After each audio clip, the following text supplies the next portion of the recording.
Hi everyone, welcome to my channel.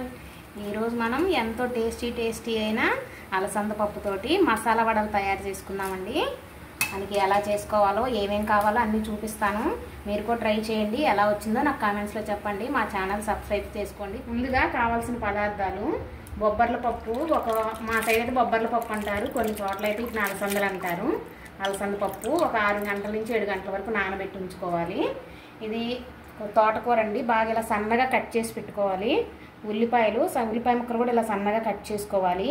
కొత్తిమీర, కరివేపాకు, పచ్చిమిర్చి, అల్లం, వెల్లుల్లి ఇవి కూడా 3 కలిపి గ్రైండ్ చేసి పేస్ట్ పక్కన పెట్టుకోవాలి. మనం కాల్చుకోవడానికి ఆయిల్. పప్పు బాగా 4-5 సార్లు కడిగేసి పక్కన పెట్టుకున్నానండి. ఇప్పుడు దీన్ని మిక్సీలో వేసేసుకున్నాను.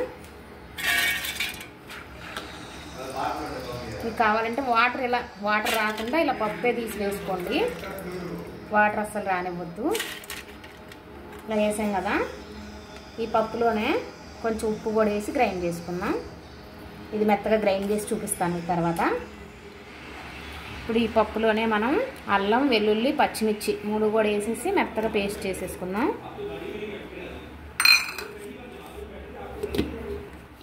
పప్పు అంతా ఇలా రుబ్బేసామండి. ఇలా కొంచెం గట్టిగా ఉండాలి, మరి లూజ్గా ఉండకూడదు. మనకు గారికి ఇలా వేసుకోవడానికి వచ్చేలాగా ఉండాలి.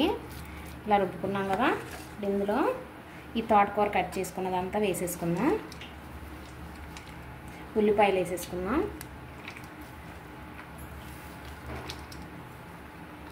కొత్తిమీర, కరివేపాకు అన్నీ వేసేస్తున్నాను.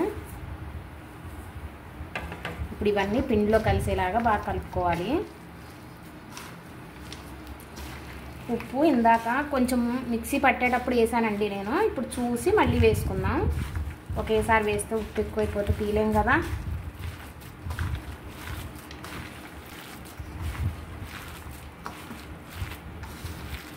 ఇలా పిండిలో ఆకుకూర అన్నీ కలిసిపోయాయి. విడిగా ఆకుకూరలు అంటే పిల్లలు తినరు కదా, ఇలా చేసి పెడితే వాళ్ళకు కూడా తెలియకుండా తినేస్తారు.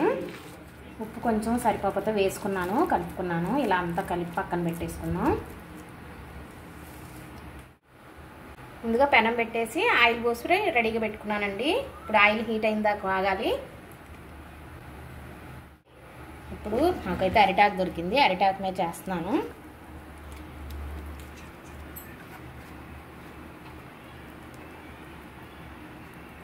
అలాగా అట్లాగా చేసుకొని వేసుకుందాం.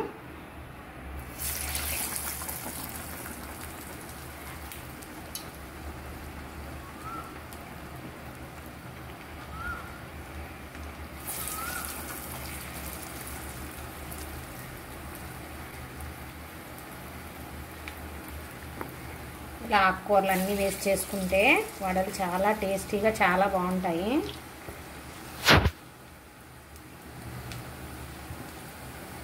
సైజ్ మీ ఇష్టం, నేనైతే మీడియం సైజులో చేస్తున్నాను.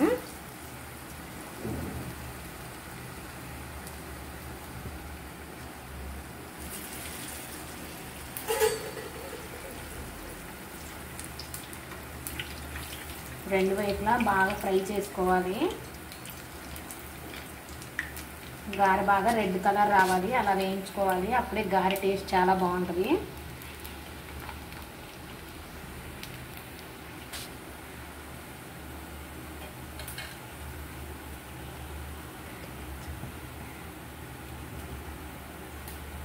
మీడియం ఫ్లేమ్లో పెట్టి కాల్చుకుంటే గారె లోపల వరకు బాగా కాలుతాయి. మనం గ్యాస్ ఫుల్ పెట్టేసి వేయించేసామంటే పైన కలర్ వచ్చేస్తాయి, లోపల ఉడకవు, అప్పుడు టేస్ట్ బాగోవు. అందుకనే మీడియం ఫ్లేమ్లో పెట్టి వేయించుకోవాలి గారెలు.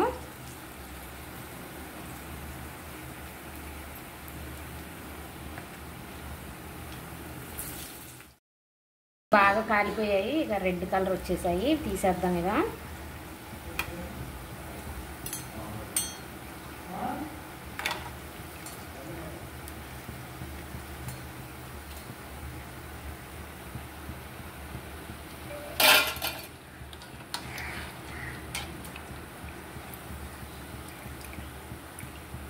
బాగా ఫ్రై అవ్వాలి. ఇలాగా చూసారా, ఎలా అంటే అంత బాగా సౌండ్ వస్తుందో.